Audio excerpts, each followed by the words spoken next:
কি দেখে? জোরে বলে, কালো কালো। এই কালো কালো জমিন দেখা যায়। জিবরিল আমিন ডাক দিয়ে বলে, এই কালো কালো জায়গায় নামাজ পড়েন 2 রাকাত।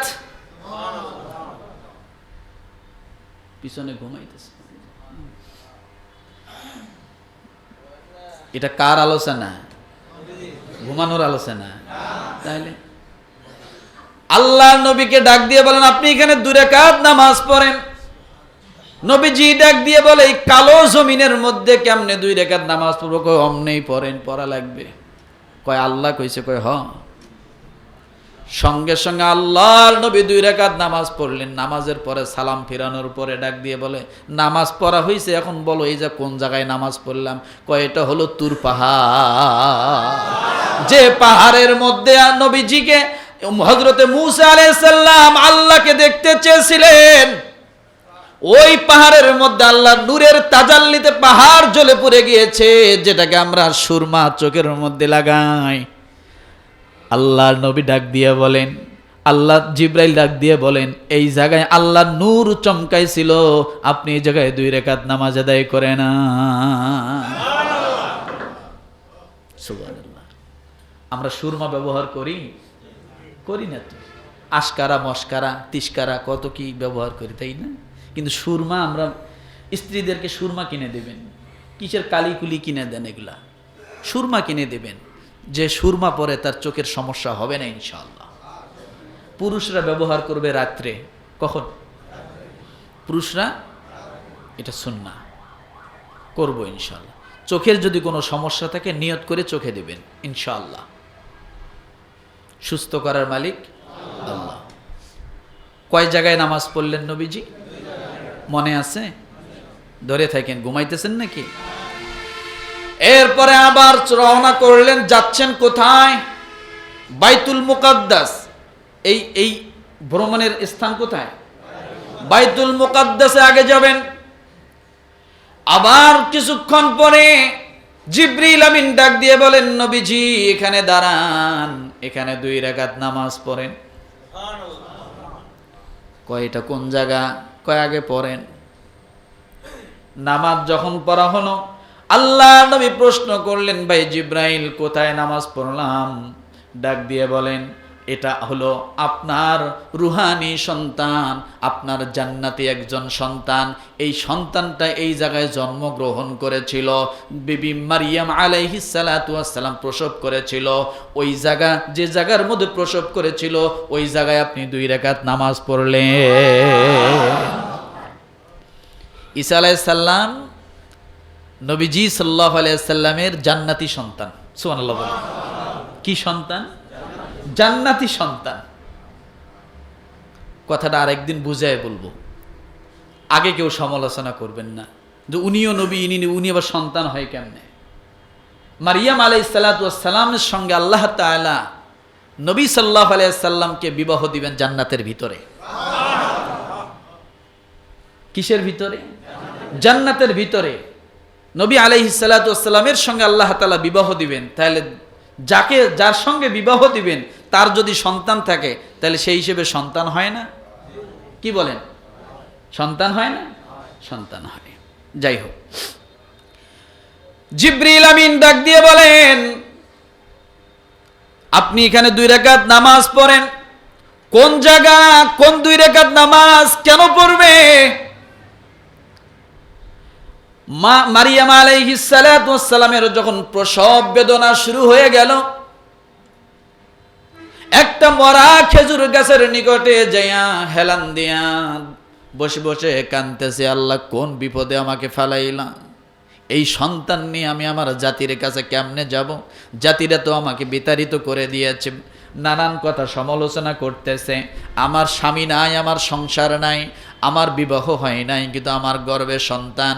এই চিন্তায় বিমর্ষ হয়ে সে তার নিজের স্থান ত্যাগ করে যখন পথ রওনা করেছেন, হঠাৎ প্রসব বেদনা শুরু হয়ে গেল। যখন একটা খেজুর গাছ দেখলেন, মা স্বভাবগতভাবে সন্তান প্রসবের সময় পা ছড়ায়া দেয়। এখন একটু হেলানের ব্যবস্থার দরকার, কারণ ওই সময় অনেক কষ্ট হচ্ছে। এমন সময় আল্লাহ তাআলা ডাক দিয়ে বলে, মরা খেজুরের গাছে হেলান দাও। মরা খেজুরের গাছে যখন হেলান দিয়ে দিল, দেওয়ার পরও এমন সময় সন্তান প্রসব হয়ে গেল। ডাক দিয়ে বলে, আল্লাহ, সন্তান প্রসব করতে যায় গলা শুকিয়ে গেছে,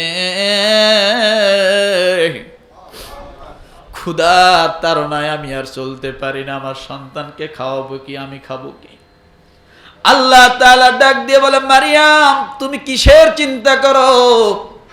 জাকারিয়া আলাইহিস সালাতু ওয়াস সালামের ওই যে মসজিদ ছিল, যে মসজিদে ইমামতি করত তোমার বাবা, ওই মসজিদের মধ্যে জাকারিয়া নবী ইমামতি করে।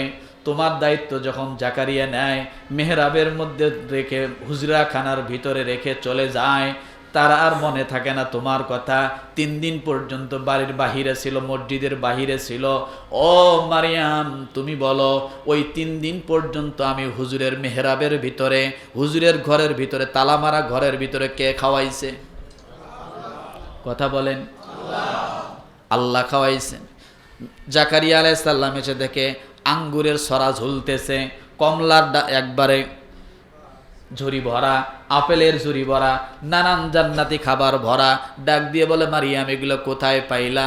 বলে, আমার আল্লাহ তাআলা পাঠিয়েছে। বলেন সুবহানাল্লাহ। সূরা আলে ইমরানের 30-35 নম্বর আয়াতের পরে পড়লে এগুলো পেয়ে যাবেন। ও মুসলমান, মারিয়াম আলাইহিস সালাতু ওয়াস সালাম মরা খেজুর গাছের মধ্যে ট্যাগ লাগায়া বাচ্চা প্রসব করে যখন দিলেন, গলা শুকিয়ে গেছে, কেউ নাই। আল্লাহকে ডাক দিয়ে বলে, আল্লাহ, কোথায় পাবো খাবার, কোথায় কি হবে আমার? আমি তো আর বাঁচতেছি না, সন্তানকে দুধ দেবো কেমনে? আল্লাহ তাআলা ডাক দিয়ে বলে, মারিয়াম, যে গাছের মধ্যে তুমি হেলান দিয়েছ, ওই গাছটা একটু লাড়া দাও, একটু ঝাঁকি দাও, একটু লড়া দাও। জাকারিয়া বিবি মারিয়াম আলাইহিস সালাতু ওয়াস সালাম ডাক দিয়ে বলে, আল্লাহ, যখন তুমি বলেছো লাড়া দেওয়ার জন্য, ঝাঁকি দেওয়ার জন্য, বিবি মারিয়াম দেখে যে দেখি কতগুলো খেজুর আছে। যখন উপরের দিকে তাকাইছে, তাকায় দেখে খেজুর তো দূরের কথা, গাছের মাথায় নেই।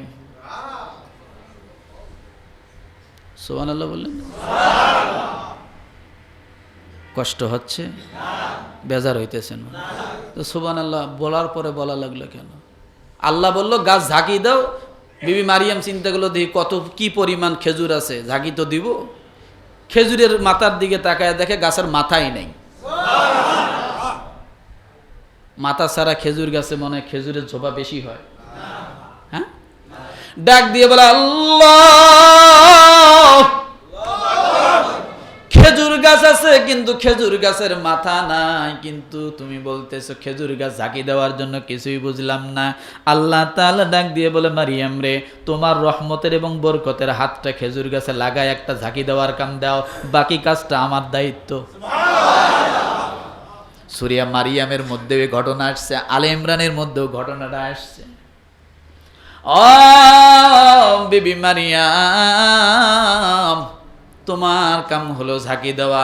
এখান থেকে একটা শিক্ষা নিয়ে যায়, আপনার কাম হলো কর্ম করা। রিজিকের মালিক কে? আপনার কাজ হলো চেষ্টা করা। রিজিক দিবে কে? যখন যদি আপনি বলেন আমি আল্লাহর কাম করে আল্লাহ খাওয়াইবো, আমি কাজ করব কেন? তাহলে এবার চিন্তা করেন, মারিয়াম আপনার থেকে শ্রেষ্ঠ, 1000 গুণে শ্রেষ্ঠ, লক্ষ কোটি গুণে শ্রেষ্ঠ। পৃথিবীর জমিনে যত নারী আছে তার মধ্যে মারিয়ামের নামে কোরআনের মধ্যে আসছে।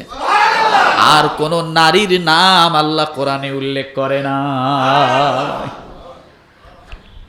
নারীদের অনেক ঘটনা আছে, শ্রেষ্ঠ শ্রেষ্ঠ নারী আছে, দামি দামি নারী আছে, কিন্তু আল্লাহর নজরে সবচাইতে শ্রেষ্ঠ নারী হলো মারিয়াম। আল্লাহ তার নামে সূরা নাজিল করেছেন। একটা মাত্র নারী, তার নাম আল্লাহ কোরআনে উল্লেখ করেছেন, ইয়া মারইয়ামু কুনুতি লিরাব্বিকি ওয়াসজুদি ওয়ারকাই মা'আর রাকিঈন।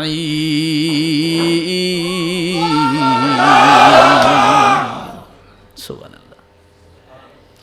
একমাত্র কার নাম? মারিয়াম আলাইহিস সালামের নাম। তাহলে কত সম্মানী একজন নারী, চিন্তা করা যায়? কষ্ট হচ্ছে নাকি? সময় তো শেষ, আগাইতেই পারি না। এগুলো না শিখে গেলে তো বুঝবেন না। আল্লাহ বললেন ঝাঁকি দাও, প্রশ্ন করবেন ঝাঁকি দেওয়া লাগবে কেন? এমনিই তো আল্লাহ দিতে পারতেন। জাকারিয়া আলাইহিস সালামের মেহরাবের ভিতরে, ঘরের ভিতরে দিয়েছে।